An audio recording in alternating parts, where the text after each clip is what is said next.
Бул сабакты жаздырып алабыз.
Гүлмира эже, анда 5 минутта өтүп калды. Бизде 39 катышуучу болду. Сабагыңызды баштай берсеңиз болот. Сизге уруксат берели.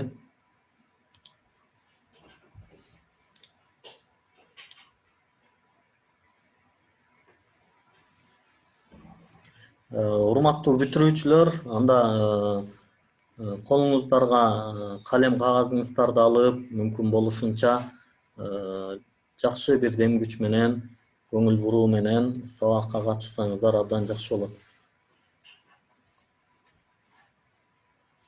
Кечиккендер деле кире берсе болот. Коелу. Ооба, баштай бериңиз эже. Саламатсыңарбы, урматтуу окуучулар? Менин аты жөнүм Конокбек кызы Гүлмира. Жумал районундагы Мускал Өмүрханов атындагы орто мектебинин кыргыз тили жана адабияты мугалимимин. Бүгүн силер менен жалпы республикалык тестирлөөгө даярдануу боюнча бир аз кыргыз тилинин практикалык грамматикасы жана аналогия боюнча сөз кылабыз. Агай айтып өттү, мен дагы силерден бир жолу суранат элем.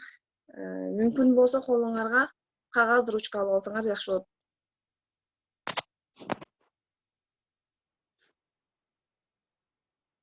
Эже, кечиресиз, 1 минут. Азыр бул жерде алтын сертификат деген бир катышуучубуз колун көтөрүп атат. Азыр кол көтөрбөй турсаңыздар жакшы болот, анткени сабактан кийин атайын суроо жоопко убакыт бөлөбүз. Азыр эже сабагын өтө берсин. Анан телефонуңуздарды мүмкүн болсо туурасынан кармап алыңыздар, ошондо жакшы көрүнөт. ЖРТга даярдануу деп эже сабагын баштады. Биз ар дайым эле сабакты баштаардан мурун мектепте дагы кабыл алгансыңар силер. Ар бир сабакты 6 нерсе кабыл алып алалы. Силерден бүгүнкү сабакта 2 эле нерсени суранам. Биринчиси активдүү талашкыла, талаштан тактык чыгарылат. Экинчиси билбесеңиз тартынбай сурагыла, башкалар шылдыңдайт же тигил билбейт экен деп бири-бириңерди шылдыңдабай, сөзсүз түрдө билип алууга аракет кылгыла. Урматтуу жалпы республикалык тестирлөөдө практикалык грамматикасы деген бөлүм бар. Ушул бөлүмдө туура жазуу боюнча көбүрөөк суроолор келет. Ушул туура жазууну биз кайсыл жактан алабыз, кантип үйрөнөбүз деген суроо пайда болуп турган болсо, силерде бизде кыргыз тилинин жазуу эрежелери деген атайын китепче бар. Бул 2013-жылкы абалында Кыргыз Республикасынын Жогорку Кеңешинин 2008-жылдын 26-июнундагы номер 567 токтомунун редакциясына ылайык жүргүзүлөт.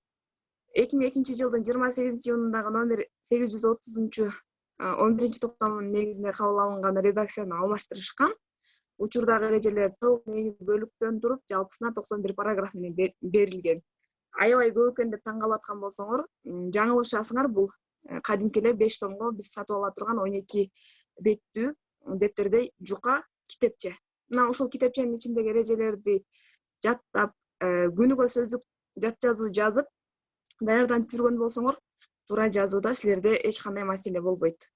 Эми мен силерден суранат элем.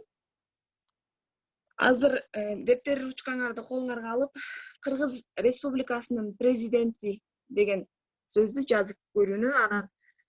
Анан силерге биз агай мүмкүн болсо чогуу пайдалана тургандай кылып экранды уруксат берип койсоңуз, биз ошо окуучулардын видеодон көрөлү кандай кылып жазып аткандарын.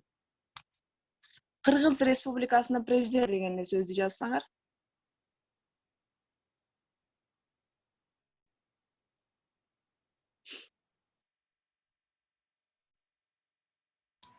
Мен уруксат берип койдум. Эгер каалоочулар болсо, экранга ошо жазып көрсөтүшсө болот.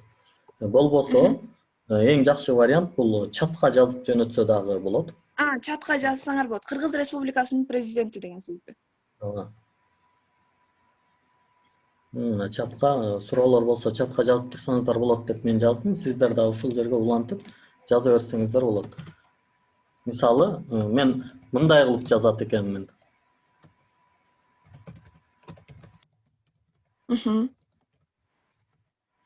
Адеми Талантбекова Азамат агай жазды. Агайдыкы катуу болуп калды окшойт. Республикасы деген жериңиз катуу болуп калды. Рабия Жолдошбекова, Айпери Нурланова жетет го дейм, токтогон жерибизден анда улантабыз. Силерге ушул мамлекеттик органдардын, алардын мамлекеттик жогорку органдардын жана эл аралык уюмдардын аталыштарынын бардык сөздөрү 66 параграф боюнча жазуу эрежесиндеги баштамга менен башталып айрым-айрым жазылат. Анын ичинде Кыргыз Республикасынын президенти деген дагы сөз баштамга менен башталып айрым-айрым жазылат.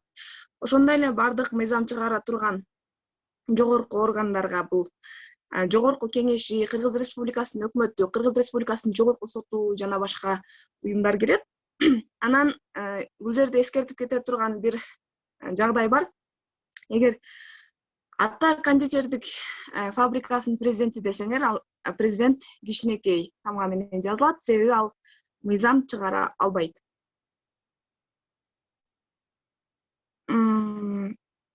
Экинчиси 68 параграфты дагы ордендердин, медалдардын аттары тырмакчага алынбай, баштамга менен орден, медаль деген сөз кичине тамга менен айрым жазылат. Мисалы үчүн Манас ордени деген сөздү мен практикада аябай көп көрүп жүрөм. Бардык окуучулар тырмакчага алып жазышат.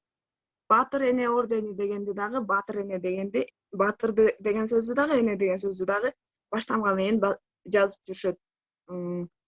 Ошол себептен силерден азырынча ушул эки параграфты эстеп калууга чакырам. Колуңардан келсе, күнүгө ушул жазуу эрежесин Google'дан дагы, Википедиядан карасаңар болот, чыгат. Сөздүк жат жазуу жазып жүрсөңөр жакшы болот, бири-бириңерге окуп берип.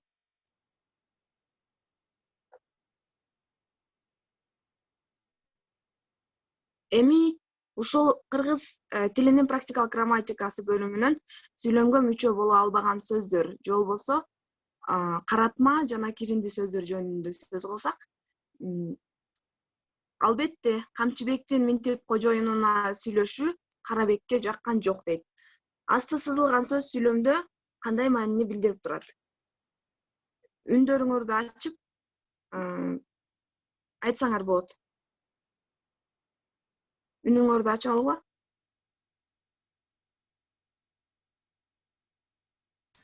Же азыр кечиресиз, үндөрүнө мен уруксат берген эмесмин. Уруксат берип коюун сурагам агай. Азыр мен үндөрүнү өчүрүп туруп анан уруксат берем. Так, сиздин да үнүңүз өчүп калды, азыр иштетип алса болот. Саламатсызбы?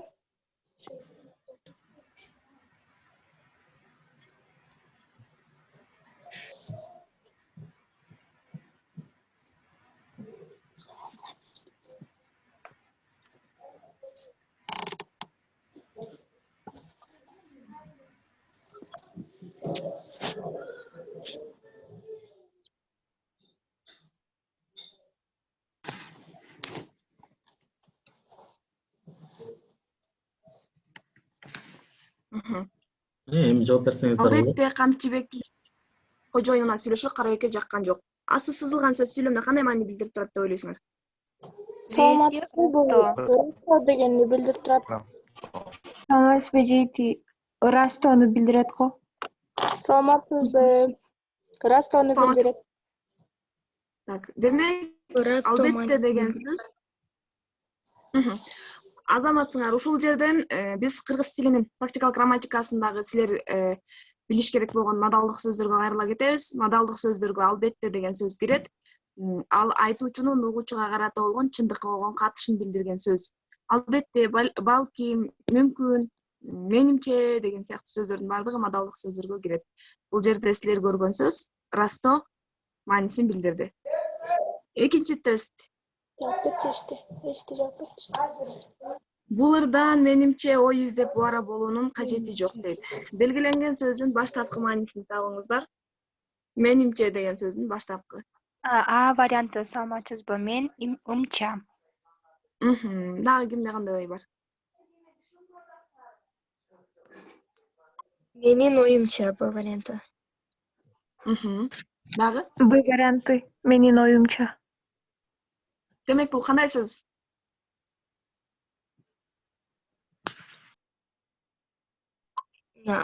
Ошо айтылып жаткан адамдын өзүнүн оюн айтып жатканыбы? Бириккен сөз деп уктуңар беле? Же болбосо эки сөз биригип күңүрттөнүп кеткен мааниси. Менимче деген сөз азаматсыңар менин оюмча деген эки сөздүн биригишинен пайда болгон сөз.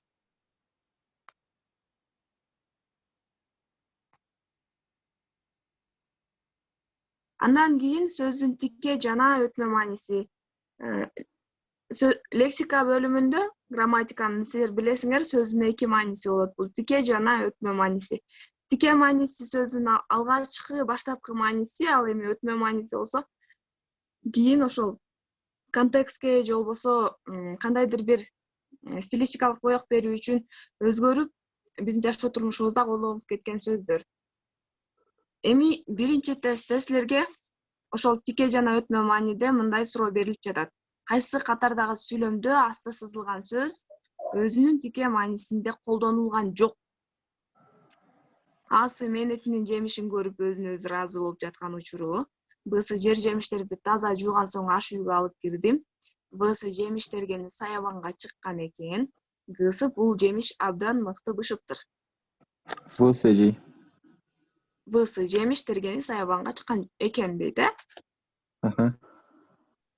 Дагы кимде кандай вариант бар? Урматтуу окуучулар, азыр бул жерде слайдда алды сызылган сөз деген биринчи А вариантта эле жемишин деп турат. Анан калган варианттарда жемиш деген сөздөрдүн алды сызылбай калыптыр. Бул жерде ошол жемиш деген сөздүн түз же өтмө мааниде колдонулганын карайбыз, Эже асы болот бул жакта. Асы мээнетинин жемишин көрүп өзүнө өзү ыраазы болуп жаткан учуру. Калган 3 сүйлөмдө бардыгы өзүнүн тике маанисинде берилген. Ал эми А вариантында бул өтмө мааниде колдонулуп калган. Азамат, А вариантында кандай маанини билдирип турат? Мээнетинин жемишин көрүү деген. Бул ошол өзүнүн эмгегинин акыбетин көрүү деген мааниде колдонулуп калган. Азаматсың. Демек силерге кеңеш берип кетем. Силер жалпы республикалык тестирлөөгө барып, партага отургандан кийин тестти ачканда сөзсүз түрдө суроону өтө кылдаттык менен окуп түшүнгүлө. Бул жерде тике маанисинде колдонулган жок деп атат,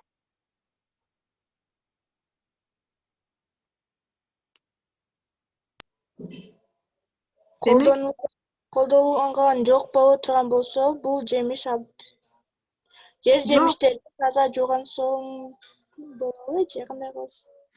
Тике мааниде колдонулбаса, демек өтмө мааниде колдонулду деген суроону берип атат силерге. Азаматсыңар, А вариантын таптыңар, туура таптыңар, бирок сөзсүз түрдө мындай кылдаттык менен окуп, ушинтип адашып калбагыла деп атам да. Экинчиси 15 түтүнгө материалдык жардам көрсөтүлдү. Берилген сөздүн өтмө маанисине туура келчү вариантты белгилегиле. Өтмө Түтүнгө мааниси. үй. Түтүн деген Үй болуп калат деп жатам. Бул Бүтүн Сергей. деген Деген үй. маани. азаматсыңар. Баарыбыз жашообузда колдонобуз, Айылыңарда канча түтүн десе, айтабыз, мынча түтүн. Да, эже. ББТС деп кыргызча, кыргыз тилинде дайыма айтып жүрөбүз. Бул канча шемеленет, ким билет? Чечмеленишин билебизби? Жок, мен билбейт экенмин. Багыныңкы байланыштагы татаал сүйлөмдөр деп уктуңар беле? Ооба. Ооба. Чечмеленишин билбейт экенмин. Төмөнкү сүйлөмдөрдүн ичинен кайсынысында, демек багыныңкы байланыштагы татаал сүйлөмдөр бир нечеге бөлүнөт, мезгил багыныңкы сүйлөм, орун, сыпат, сан өлчөм деп. Төмөнкү сүйлөмдөрдүн ичинен кайсынысында мезгилди билдирген сөз катышкан? Эшикте кар жаап жатканда үйдө тынч отура албайсың. Чуркураган чаржай түндөр жаман үйдү көтөрүп кетти. Эң улуубуз Алмакан эжем, анан мен, менден кийин Беккул, анан Эшбай, андан кийин Ашымкан деген кыз. Өлөр алдында жана бир кыз төрөп, аны багып ал деп бирөөгө берген. Мезгилди билдирген сөз. Варианты. Эшикте Кайсыл кар Асы Вариант. А варианты эже.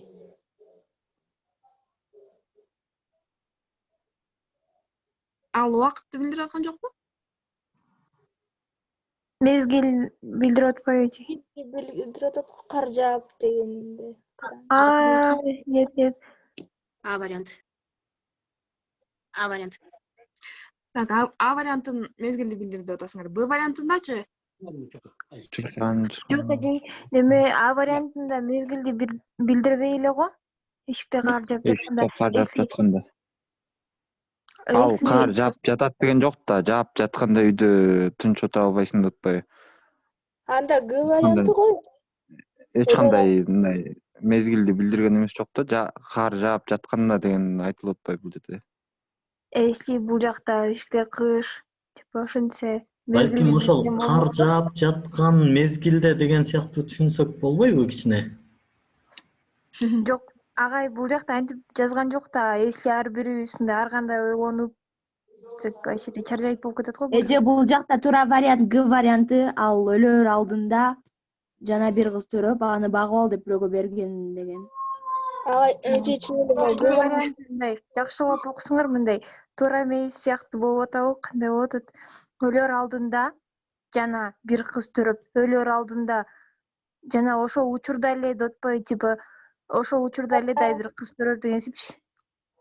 Силерге жардам болсун деп, силер карай турган сөздөрдүн астын атайын сызып койгом. Ошол сөздөрдү карап, эгер А вариантына ишенимдүү боло албай жатсаңар, калган 3 вариантта кандай маани билдирип тургандыгын талдап көрсөңөр болот. Чуркураган чаржай түндөр жаман үйдү көтөрүп кетти. Ал үчүн ошол аста сызылган сөздөргө суроо беришиңер керек, Эмне кылып кетти? Көтөрүп кетти.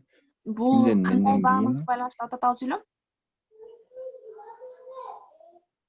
Татаал сүйлөмбү бул? Ооба. Чуркураган чаржай түндөр, Багыныңкы байланыштагы татаал сүйлөм. чуркураган чаржай түндөр жаман үйдү көтөрүп кетти деген. Урматтуу окуучулар, ушул жерден силерге жардамга келейин. Багыныңкы байланыштагы татаал сүйлөмдөр эки жандан ашык жөнөкөй сүйлөмдөрдөн турат дагы, ортосунда же тыныш белги, же байламдалар бөлүкчөлөр менен ажыратылат. Б вариантын таптакыр карабай эле койсоңор болот, себеби ал жерде жөнөкөй сүйлөм турат. Эже туура варианты эң улуубуз Алимкан эжем, анан мен, менден кийин Бекул, анан Эшбай, андан кийин Ашымкан деген кыз. Бул убакта убакыттарды билдирип атат. Менден кийин бул төрөлгөн, андан кийин тигил төрөлгөн деп мезгилди билдирип атат. Эшикте кар жаап жатканда үйдө тынч отуруп, качан үйдө тынч отура албайсың? Кар жаап жатканда. Бул эмнени билдирип атат? Убакытты. Бул убакытты билдирип атат. Эже качан мисалы эмне жаап жатканда деп суроо беребиз го дейм. Мисалы качан жаап жатканда. Кантип суроо бересиңер ушуга? Туура эмес. Эмне кылып жаткандабы? Ама эмне жок. Эмне болуп жатканда. Үйдө тынч отура албайсың. Качан үйдө тынч отура албайсың? Качан суроо берилет? Качан деген суроо бересиңер, а? Туурасы В варианты эле го. Г варианты окшойт, өлүп алдында. Вы деп ойлоп атабыз. В жи. Г. Азаматсыңар, жакшы талкуу болду. Анда эмесе Б вариантын карабайсыңар, ал жөнөкөй сүйлөм. В вариантында менден кийин деген тактооч болду. Г вариантында өлөр алдында жана дагы бир кыз төрөп, жана деген дагы дегенди да билдирет. Аны багып ал деп бирөөгө берген. Бул сүйлөмдөрдүн баардыгы Узак жол романынан алынган.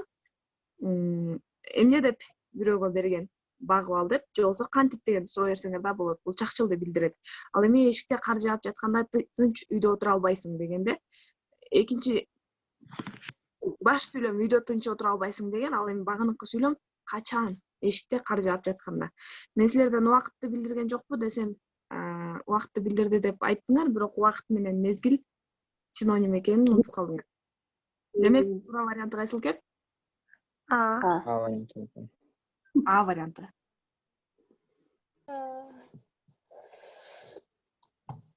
Экинчи, Кыргызстанда ар түрдүү улуттардын өкүлдөрү жашагандыктан жайында көбүнчө өткөрүлүүдө. Жогоруда сүйлөмдө кайсы сөз себепти билдирип турат? Ушул сүйлөмдүн ичинен кайсыл сөз себепти билдирип турат? Ар түрдүү улуттардын өкүлдөрү. Б вариант. Дагы? Менимче В варианты жашагандыктан. Суроо берип көргүлө, силер өзүңөр айткан сөздөр бар. Кыргызстанда ар түрдүү улуттардын өкүлдөрү жашагандыктан жыйындар көбүнчө орус тилде өткөрүлүүдө. Эмне себептен? Типа ар түрдүү улуттардын Азамат. өкүлдөрү жашагандыктан.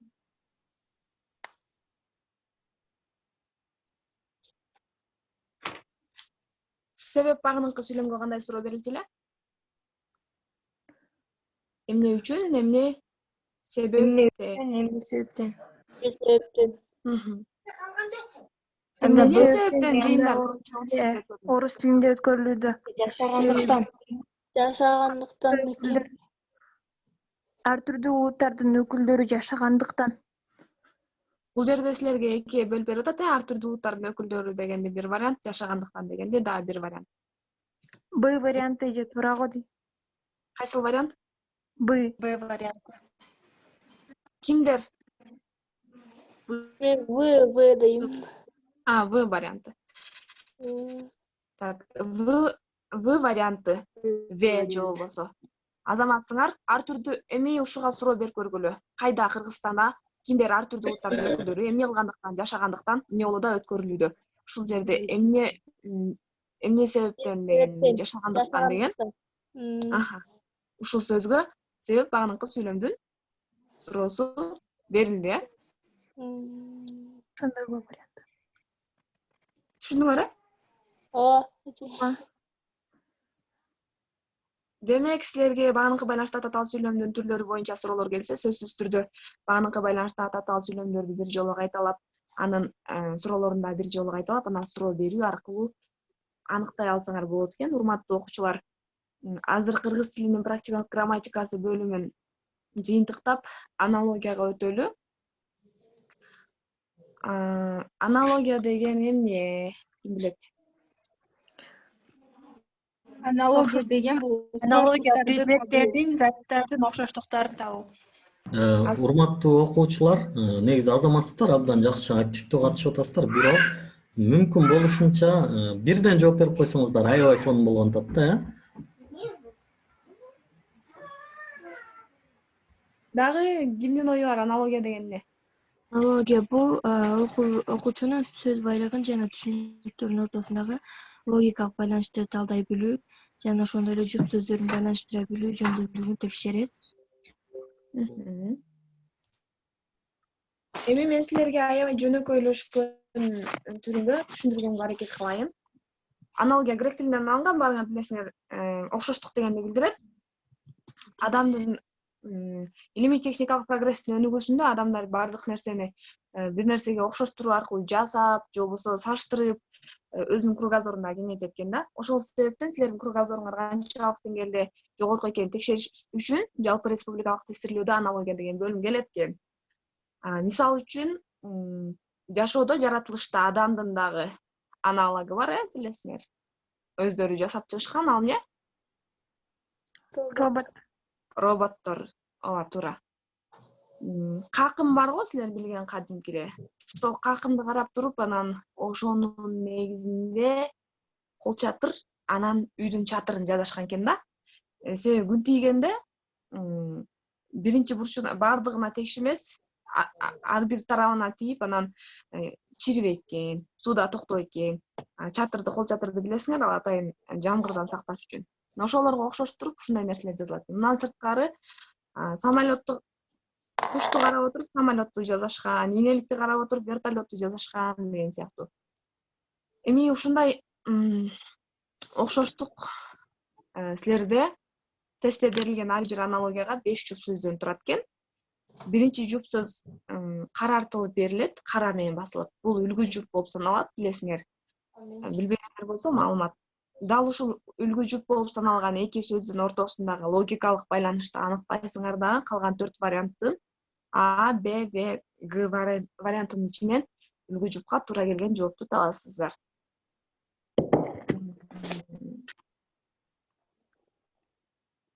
Алма тоголок биринчисинде. Топ тоголок, чара тоголок, шакек тоголок, коон тоголок. Кайсыл вариант туура? Коон тоголок. Варианты коон жана тоголок. Дагы варианты. Дагы? А вариант. Кайта коесузбу? Кандай? Гүлмира эже, мен ойлоп атам, азыр окуучулардын үнүн жаап эле турсак, чатты карап эле айтып туралыбы жоопторун, анткени нар жактагы үндөр да бизге тоскоол болот экен да. Жарайт агай, анда чатты сиз мүмкүн болсо окуп бере алсаңыз, себеби мен Албетте, мен окуп берип турам, чатка жазсаңар болот, урматтуу окуучулар, кайсыл вариант туура?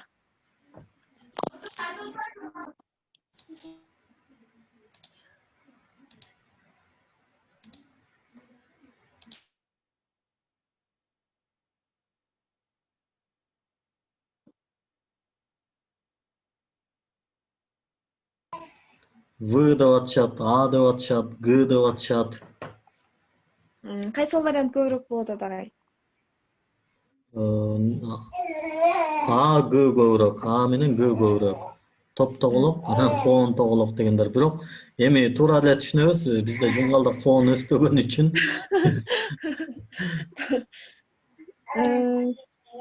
Коон тоголок эмес деп жазгандар бар. Бирок болбой эле дагы эле Г деп жазып аткандар бар. Урматтуу окуучулар,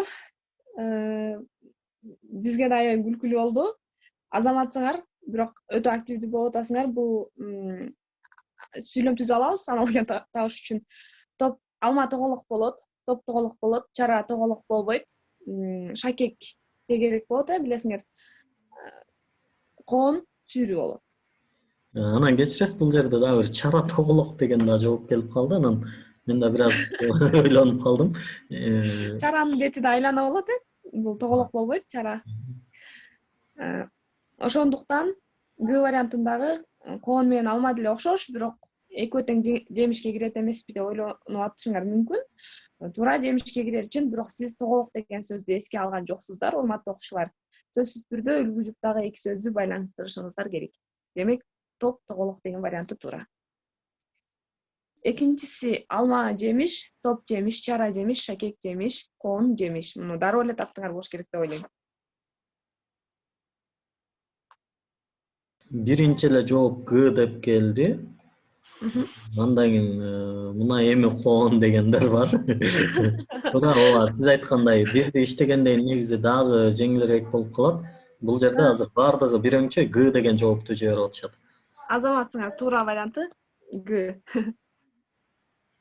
Ания Жеңишбекова деген кызыбыз мен өзүмө жазып алды. Жоопту жалпы жазсаңыз болот. Ооба, коон жемиш Г деген туура. Азаматсыңар?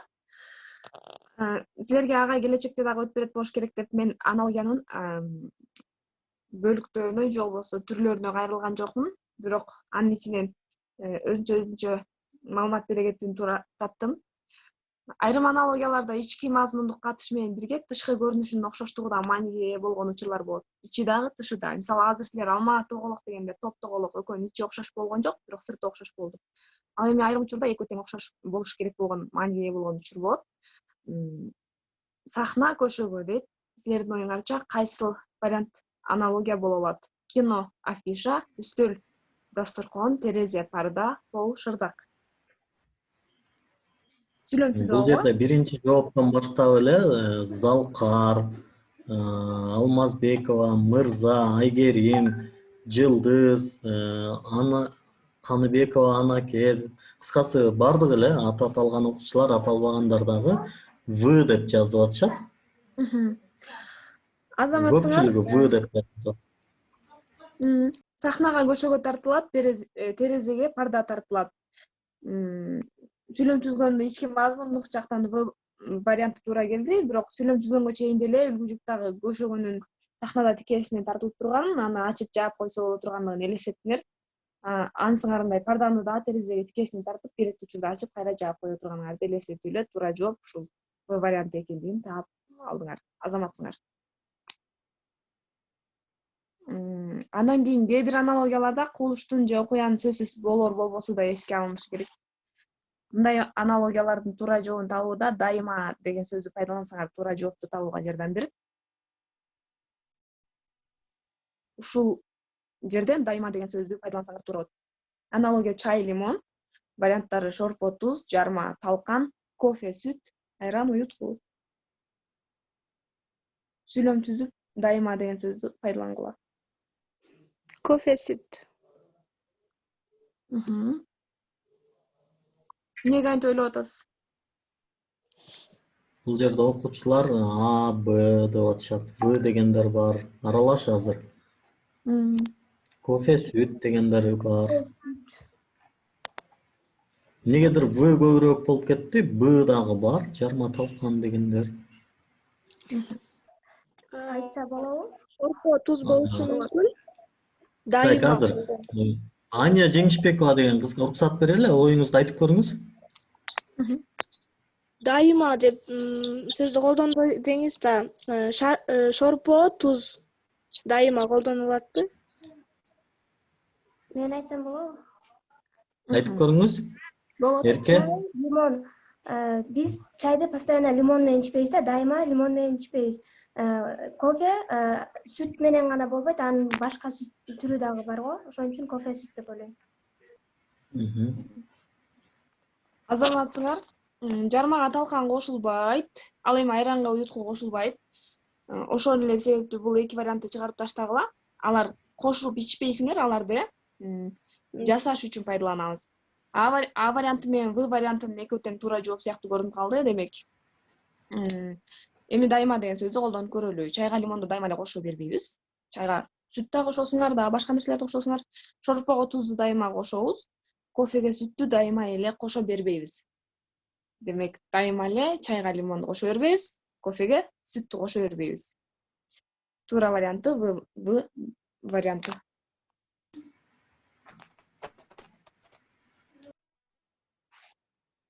Эрке, Азамат. Суроолор болсо бериңиздер. Ушуну менен менин бүгүнкү кыскача сабагым аягына келип жетти. Биз менен силерди байланыштырган Турат агайга терең ыраазычылык билдиребиз. Алдыдагы жалпы республикалык тестирлөөгө жоопкерчилик менен даярданып, Жумгал районунун атын чыгарып, алтын сертификатка ээ болушуңарга чын жүрөгүмөн тилектешмин. Гүлмирежейге чоң рахмат, терең ыраазычылык. Анан урматтуу окуучулар, азыр мындай карантин убагы болуп атат. Негизи мындай бир жактарга, курстарга барып даярдана албашыбыз дагы мүмкүн. Анан кээ бирөө акча шартынан улам бара албашы мүмкүн. Кыскасы ар кандай шарттардан улам үйдөн чыга албасак дагы, бирок ошол Жумгал районунун ЖРТдан көрсөткүчү бир канча жылдан бери өтө артта болуп жатабыз. Негизи эң арттабыз, арттараак эмес, эң арттабыз. Анан быйыл ошол Жумгал районунун Гүлмир эжейге окшогон дагы алдыда сабак өтө турган эжейлерибиз бар. Алар менен да таанышасыздар. Ушундай күчтүү мугалимдер бир жерге чогулуп, ошол Жумгал районунун бүтүрүүчүлөрүн быйыл жалпы республикалык тестирлөөдөн алдыга жылдыралы деген бир максатты койгонбуз.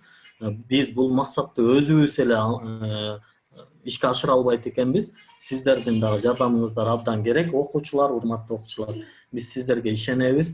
Билимге салынган инвестиция эч качан мындай кайтарылбай калбайт, банкрот болбойт. Инвестиция деген эмне? Билимге кеткен чыгаша. Бул чыгаша дегенде эле сөзсүз акча тыйын жагынын чыгашасын карабаңыздар. Биринчиден бул единица салып атасыңар интернетке. Бул бир чыгаша. Ошол интернетке салынган чыгашаны бул мен билим алуу үчүн жумшап атам деп элестетиңиздер. Мындай PUBG ойноюн же WhatsApp'ка кирейин, билбейм, Instagram'га кирейин деп салдым дебей, мен ошол билим алайын деп акча салып атам, единица салып атам деңиздер. Экинчиси, мына 1 саатка жакын сабак өтүлүп атат. Бул 1 саат кеткен убакыт дагы акча болуп эсептелет. Мына 1 саат атайын билимге жумшап атам деңиздер. Балким 1 сааттын ичинде башка ишти кылсаңыз, сиз акча таап алышыңыз да мүмкүн болчу. Ошон үчүн бул орустарда айтат эмеспи, время деньги деп, урматтуу окуучулар. Убакыт деген акча.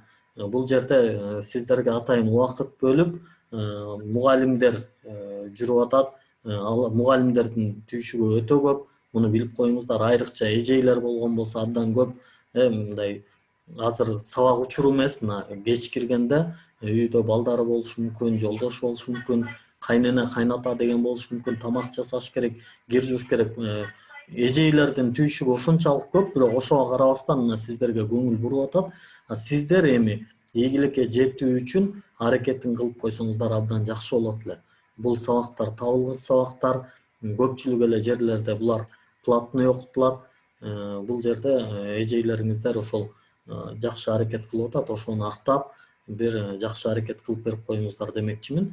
Азыр ошо эркин микрофон эжейге же мага суроолор болсо берсеңер болот, калуу тилектер болсо айтсаңар болот.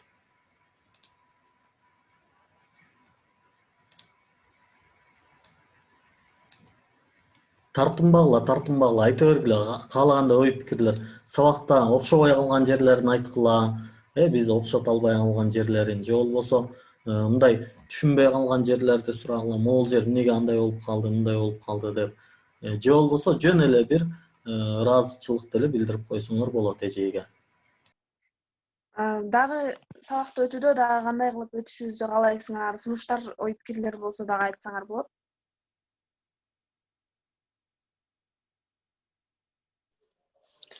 Эжейим сабак өткөндө секом ЖРТ бар экен го. Ошондо келип турат экен да тесттерчи. Биз тура вариантын тандайт экенбиз. Ошондой дагы жибере аласызбы? Телеграмдан. Менде андай мүмкүнчүлүк жок. Менде өзүм түзгөн кыргыз тилинин практикалык грамматикасы боюнча тесттер бар, бир нече, бирок тилекке каршы алар Жылдыз академиясынын автордук кытабасы болуп эсептелинет. Кааласаңар ошол жактан даярдансаңар болот. Рахмат. Кааласаңар биздин мектепке келгиле, бекер даярдантам. Мындай маселе бар. Телеграмга тест түзүп жөнөтүү боюнча эми аракет кылсак болот. Балким ошол секомдун жиберген тесттерин деле уруксат сурап, биздин группага да бөлүшүп турсак болобу деп секом менен менин байланышым бар.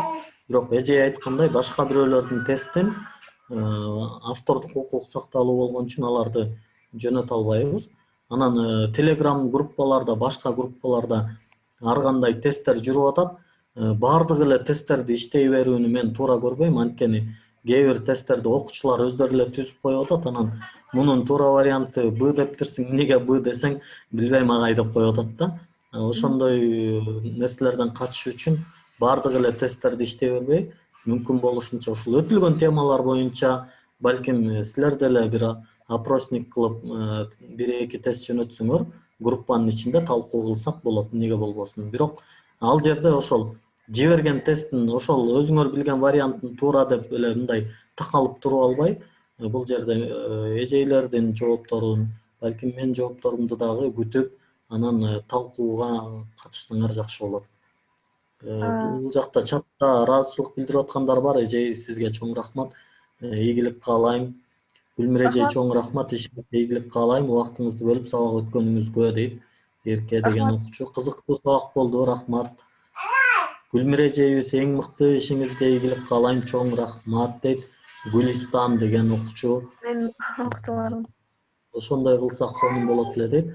Окуучулар, сиздерге да чоң рахмат. Балким бул жерден тартынып болсоңуздар, ой пикирлерди Телеграмга жазгыла, активдүүлүктү күчөткүлө. Менин эң чоң кеңешим бул ОРТга даярданууга күнүгө минимум 1 саат убакыт бөлгүлө. Дем алыш күнү кадимкидей эс алгыла. Агай, менде бир сунуш бар. Мен түзгөн ал Атайын Жылдыз академиясына түзүп берем, бирок өзүм каалаган жерден пайдалансам болот. Болгону таратканга болбойт, сиз билет болушуңуз керек. Эгер биздин окуучуларыбыз жакшы даярдык менен кетишсе, ушу жалпы республикалык тестирлөө башталганга чейин бир ай калган убакта биздин группага таратпайбыз деген шарт менен жиберсек болот. болот. Макул, жарайт.